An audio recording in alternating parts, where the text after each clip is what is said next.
That might have just voided the U.S. warranty.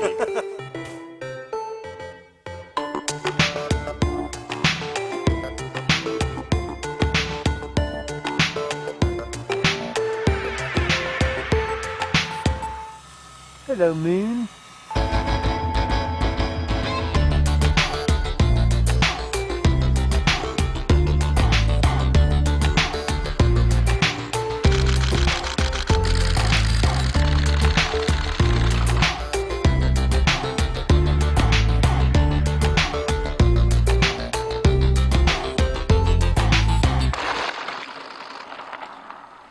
I got wet.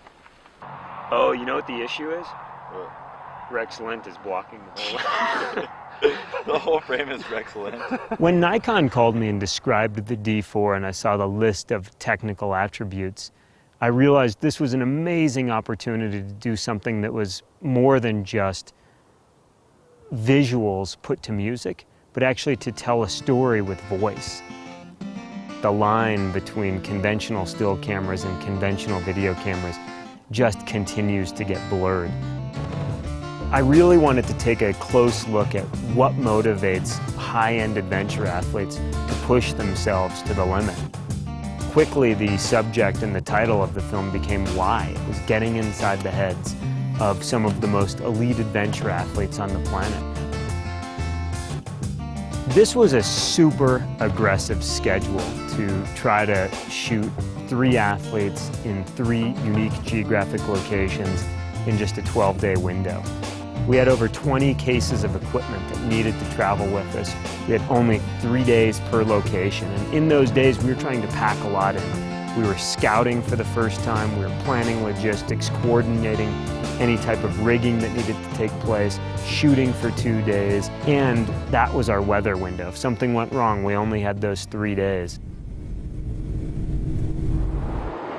We are in Veracruz, Mexico, and after about 24 hours of travel, we're finally close to the first waterfalls.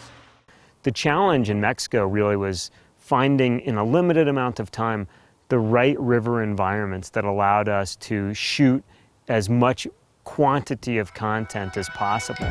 We're heading down to our first feature, Lomada Cascada. We're excited about it because it looks great, but Dane's got to be able to run this thing without dying. We knew we were going to be limited by how many times Dane was willing to drop the big waterfalls. It's a lot of impact on the body. There's definitely risk. It's definitely dangerous.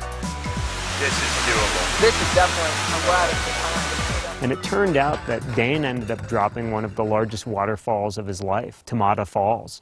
It was a great privilege to be able to capture something that was actually both meaningful for the film, but also meaningful in turn for Dane.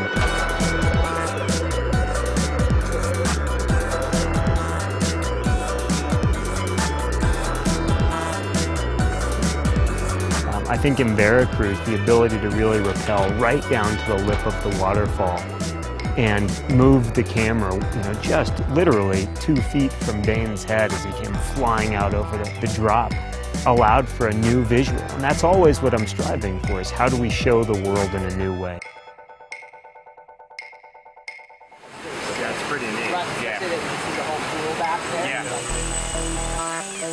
I really wanted tons of camera movement, so we brought Mike and his heli along for the entire trip.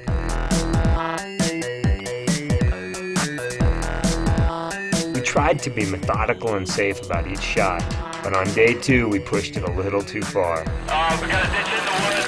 Heli down, heli down. Good save, Mike. Way to keep it out of the water. The camera made it. The chopper's mostly intact, and it'll live to fly another day. Yeah.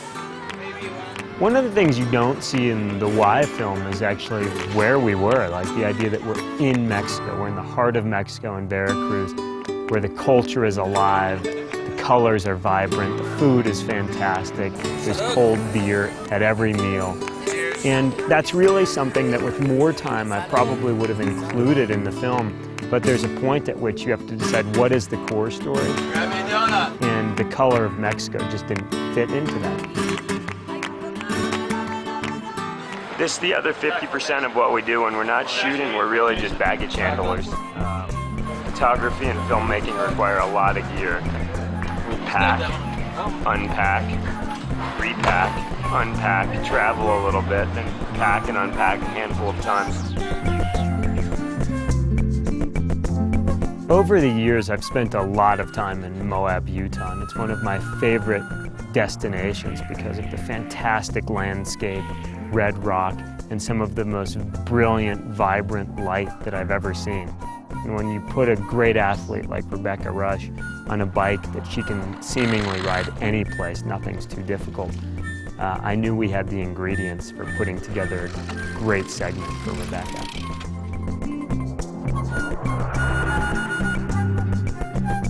I should be getting paid more, I think.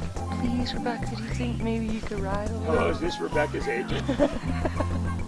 Yeah, we're done with her. She's a pain. No, I'm not pissed. Responsible. Hello. Hello world. Hello world. Hello world. Today we create like 200, 300 gigs a day. Tons of cards. We only use Extreme Pro cards. They're the best we got out here. Download them, triplicate to the hard drives, verify all 3 hard drives, make sure they're there. After that, we go back and format all the cards, send them out in the field for tomorrow. We're shooting in a challenging desert environment. It's very windy and dusty. Every night we're cleaning them off, making sure the glass is clean and clear for the next day's shoot. Just polishing the alley. Yeah, we're just rebuilding her after the mishap the other day, but Mishap, the Mexico crash? Mr. Casual. Mike's probably the only chopper pilot we have around that's crashed once, then flying the next day with a camera. In Moab, we finally had the opportunity to really start capturing time-lapse sequences, which I envisioned being a huge part of the Y film. It helped portray the beautiful landscapes where we were working. It's part of the appeal for these athletes and why they do what they do. With the time-lapse photography feature, we could shoot our time-lapse, and in-camera it generated a video clip which allowed us to just press play. All right, a couple of the cool new features to the D4. One, I think it's the most exciting, which is we can now monitor sound through a headset and see an audio meter. Additionally, we are running an external monitor out of the camera while we still maintain image on the back of the camera. This is a huge step forward in terms of sound and monitoring image with the D4. We're here, Joshua Tree, day 13. Sending in our chief negotiator. He seems to have had pretty good luck so far on this trip.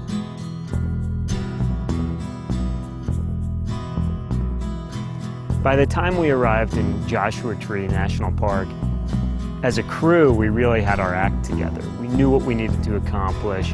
We had been checking stuff off the shot list. We had a lot of content in the can.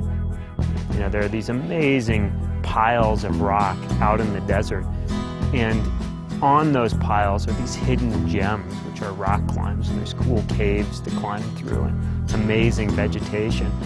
And that's really part of the experience for any visitor to the park, is being in this wild, moon-like landscape. And so getting to the cliff was equally as important to me from a story perspective as actually watching Alex free solo equinox. Working with Alex was unlike the other 2 athletes. What Alex was doing was much, much riskier. That line between life and death was a lot thinner. And so we had very, very limited opportunity to make those shots count. And so it's very strategic, very analytical, where we put the cameras, how we approached documenting each of those situations. The hardships and challenges that come up along the way on a production like this, it's getting pulled over by police and talking yourself out of tickets. It's going to the urgent care because Dane's feet wouldn't fit into his shoes anymore. He'd been stung by so many mosquitoes. We worked straight through Thanksgiving. None of that matters. At the end of the day, we need to create a compelling, interesting film. And all of those challenges, that's what makes it fun. This is the money right now. One of the neatest things about working on a production with a group of people is we all have the same goal in mind. We all are contributing to gathering great content to tell a fantastic story. Tools like the D4 are enabling guys like me and you to go out and make high-end content with devices that are attainable. The It's an exciting future that we're entering into. In the beginning, I really thought the title of this film would be Why, W-H-Y, with a question mark at the end. But as we shot, it became much clearer as I listened to the athletes and I watched them perform at the highest level. The film was really a statement of why. This is why they do it.